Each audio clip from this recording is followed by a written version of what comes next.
Sherman did not discover the enemy. We've decided that now. I think I've demonstrated it by now. Sherman did not find the enemy in his front. Appler did not find the enemy in his front, even though his intuition was right on. The commander of this area, this is the area at the camp of the 6th Division of General Grant's Army, under the command of Brigadier General Benjamin Prentice. The 6th Division is even newer than the 5th Division. Sherman's division is new. Prentice's division is still assembling. All the units that are going to make it up haven't even arrived yet. As new regiments come, like even the day before, as you go down that way, yeah, the regiments, each one is newer. Yeah, as you move east, each regiment is newer. There's even a 16th Wisconsin regiment down there. Well, that's before three or four others. Right, before 3 or 4 others. But the oldest regiment here is the 25th Missouri, commanded by Colonel Everett Peabody,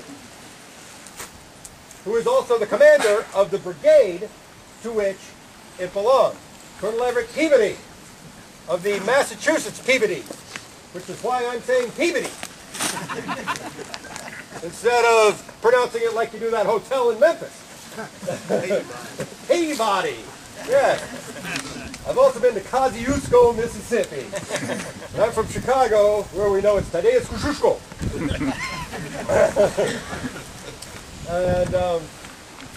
But Everett Peabody is a graduate of Harvard University. He doesn't have military background. He's never been in the Army, but he is a very smart man, and he's a quick study, graduate of Harvard, civil engineer, moved from Massachusetts to Missouri to build the Hannibal-St. Joseph Railroad. That's all Peabody's doing.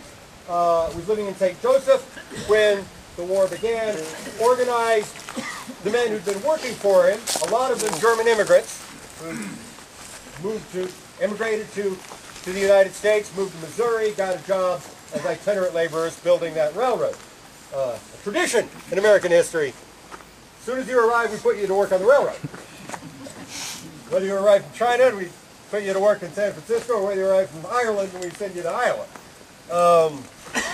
But so Peabody organizes the 13th Missouri Battalion, and they march off down to the Battle of Lexington. So they're in a battle at Lexington, Missouri. They're captured by the Missouri State Guard, not the Confederates. They are paroled by the Missouri State Guard under General Sterling Price.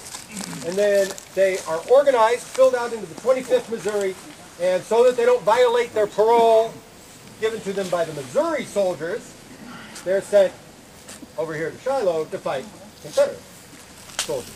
Won't violate the parole, won't put the men at risk of being shot or hanged if they're recaptured by Confederate forces.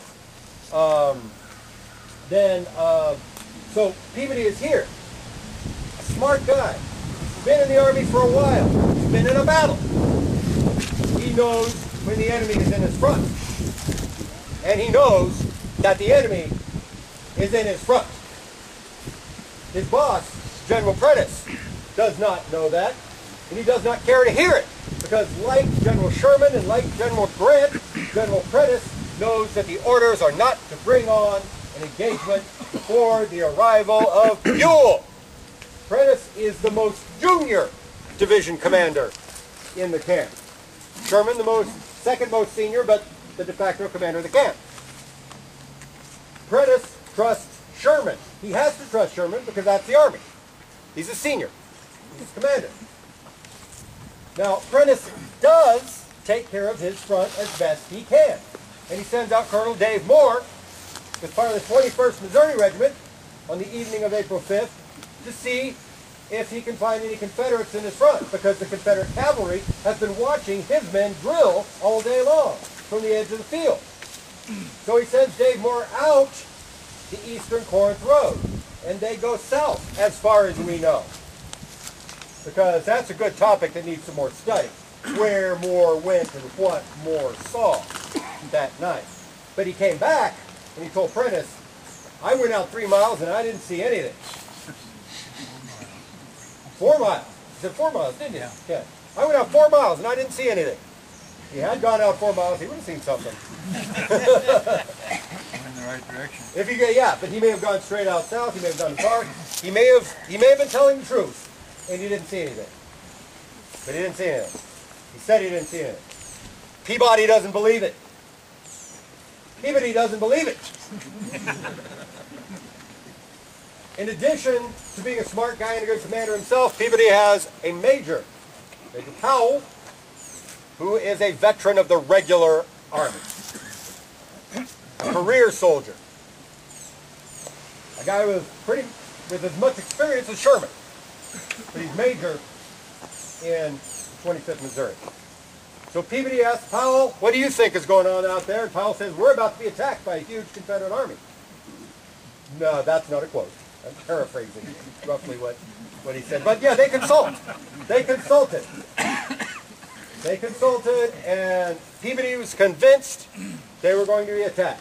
And against the orders of General Prentiss, against the orders given to General Sherman, against the orders of General Grant, received from the orders in St. Louis of General Halleck, Colonel Peabody violated all of those orders, and he ordered out a reconnaissance.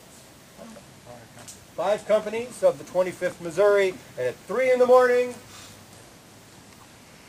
on April 6, 1862, those companies under Major Powell headed out reconnoitering roads, went through the Grand Guard, went through the reserve, went through the pickets, and marched into Fraley Field. 3 companies from the 25th, 2 from the 12th Michigan. And 2 from the 12th Michigan, yes sir. They spoiled General Johnston's surprise. We have one more stop. We're going to head back toward our cars. And so it's also along the paved road. Let's head straight down Peabody Road to the Rayfield.